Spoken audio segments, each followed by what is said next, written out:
তো তারপর বৃষ্টির মধ্যে চলে এসেছিলাম ভাইকে আর মামিকে আনতে, আর এখানটা করে দাঁড়িয়েছিলাম, আমি বাড়িতে যাইনি। তারপর ওই যে অনেকক্ষণ দাঁড়ানোর পর ওরা আসছে।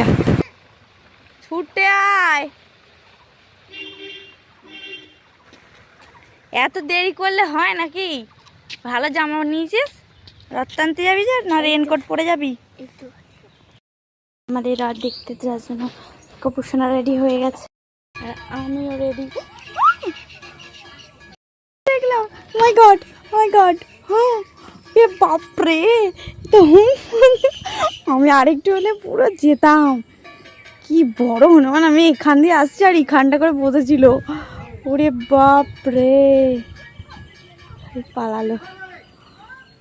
বাপরে, আমি তো পুরো ভয় পেয়ে গেছি গবলো।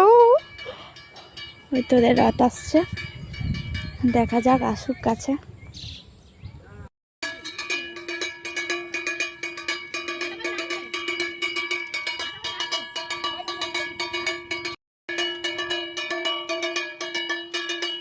তারপর ফাইনালি আমরা বেরিয়ে পড়েছিলাম রথ দেখতে, আর তারপর চলে এসেছিলাম আমাদের এখানে।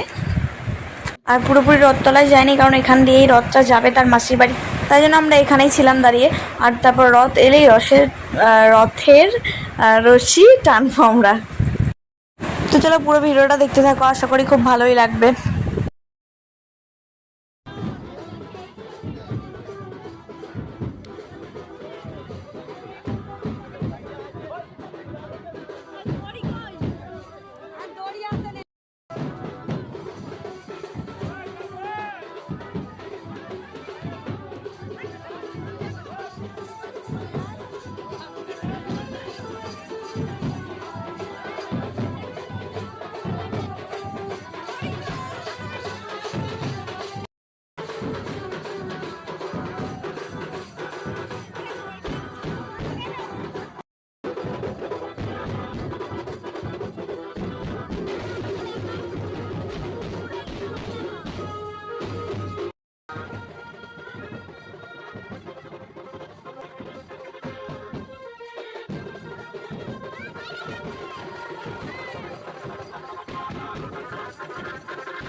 তারপর আমরা চলে এসেছিলাম রথতলা থেকে এখানে, আমাদের এখানে।